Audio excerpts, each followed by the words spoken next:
జై మాతాది. ఇదండి గుజరాత్లో ఉన్నాము ఇప్పుడు.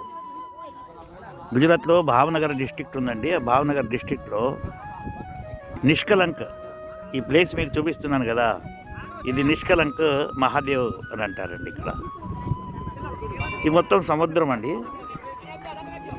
దీంట్లో విశేషం ఏంటంటే ఇప్పుడు చూస్తున్నారు కదండి, ఇప్పుడు మీకు అక్కడ జెండాలు కనబడుతున్నాయి కదా, అది మందిరం అండి. ఒక పెద్ద బండరాయి ఉంటుంది. ఆ బండరాయి మీద ఒక 5 శివలింగాలు ఉన్నాయండి. ఇప్పుడు మధ్యాహ్నం సమయంలో ఇది తోవ క్లియర్గా ఉందండి. మనం పోయి అక్కడ దర్శనం చేసుకొని రావచ్చండి. కానీ ఇది ఎట్లా ఉందంటే మళ్ళీ ఇప్పుడు మధ్యాహ్నం 2 గంటలకు నీళ్ళు నిండిపోతాయండి. ఈ నీళ్ళు అండి ఇంతవరకు ఇక్కడ నీళ్ళు వచ్చేస్తాయి. మొత్తం సముద్రం నిండిపోతుందండి ఇక్కడ. మళ్ళీ సాయంత్రము మళ్ళీ ఓపెన్ అవుతుంది తోవ, రాత్రి 1 గంట వరకు. ఇప్పుడండి 1 గంట 20 నిమిషాలు అవుతుంది. నేను ఇంతకంటే ముందు ఒక పార్ట్ వీడియో షూట్ చేశాను 12 గంటల 20 నిమిషాలకు ఎగ్జాక్ట్లీ. అప్పుడు ఇప్పుడు చూడండి, నేను సముద్ర మధ్యంలో నిలబడి ఉన్నానండి.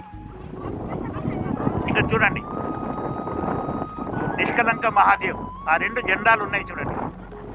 నీళ్లతో మునిగిపోయిందండి. నీళ్లు మొత్తం అండి, చూడండి మొత్తం నీళ్ళండి. చూడండి సముద్రం. అయితే ఇంకా ఈ పక్కన చూడండి, ఈ పక్కన చూడండి, జనాలు వచ్చి స్నానం చేసి సముద్రం స్నానం చేసి వెళ్ళిపోతున్నారండి. ఇక్కడి నుంచి అక్కడ ఒడ్డు కనిపిస్తుంది కదండి, ఆ ఒడ్డు ఇక్కడికి వెళ్ళి ఇంకొక ఫర్లాంగ్ అండి, ఇంకొక ఫర్లాంగ్ అది ఉంటుందండి. ఇక్కడనేమో మనము దాదాపు ఒక ఫర్లాంగు ఇక్కడ ఉందండి. ఈ నీళ్లు నిండిపోయినాయండి.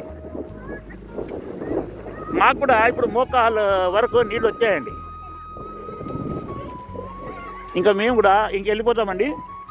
ఇంకొక 1 అవర్లో ఇది 2-2:30 వరకు, మధ్యాహ్నం 2:30 వరకు ఆ ఒడ్డుకు నీళ్లు తగులుతాయండి. ఇది ఒక అద్భుతం అండి, ఆ భగవంతుని సృష్టి. చూడండి ఆ నీళ్ళ లెవెల్ పెరుగుతూ పెరుగుతూ పెరుగుతూ ఇలా వస్తుందండి, ఇలా వస్తుందండి. ఇది ప్రతినిత్యం జరుగుతుందండి. ఇది ప్రతినిత్యం పొద్దున 6 గంటలకి భక్తుల కోసము తోవ ఏర్పడుతుంది. ఆటోమేటిక్గా తోవ ఏర్పడిపోతుంది. మళ్ళీ మధ్యాహ్నం 2కు క్లోజ్ అయిపోతుంది.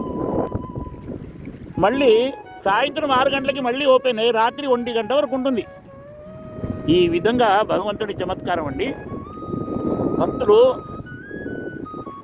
వస్తారండి, దర్శనాలు చేసుకుంటారు. ఒకవేళ ఆ నీళ్లు పెరుగుతుంది, నీళ్ల మట్టం పెరుగుతుందని వాళ్ళకి అర్థమైపోతుందండి.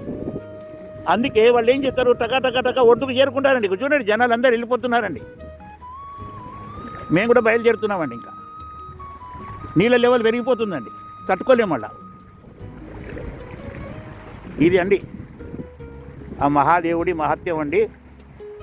ఎంత దూరం నుంచి కష్టపడి నిష్కలంక మహాదేవ మందిరానికి జనాలు వస్తారండి, దర్శనాలు చేసుకుంటూ ఉంటారండి.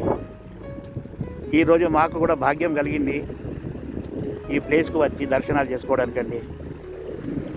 భవిష్యత్తులో మీ అందరికీ కూడా అదృష్టం ఉంటే మా ద్వారా వస్తే మీకు కూడా ఈ నిష్కలంక మహాదేవ్ యొక్క దర్శనం లభిస్తుందండి. ఉంటానండి. జై మాతాది.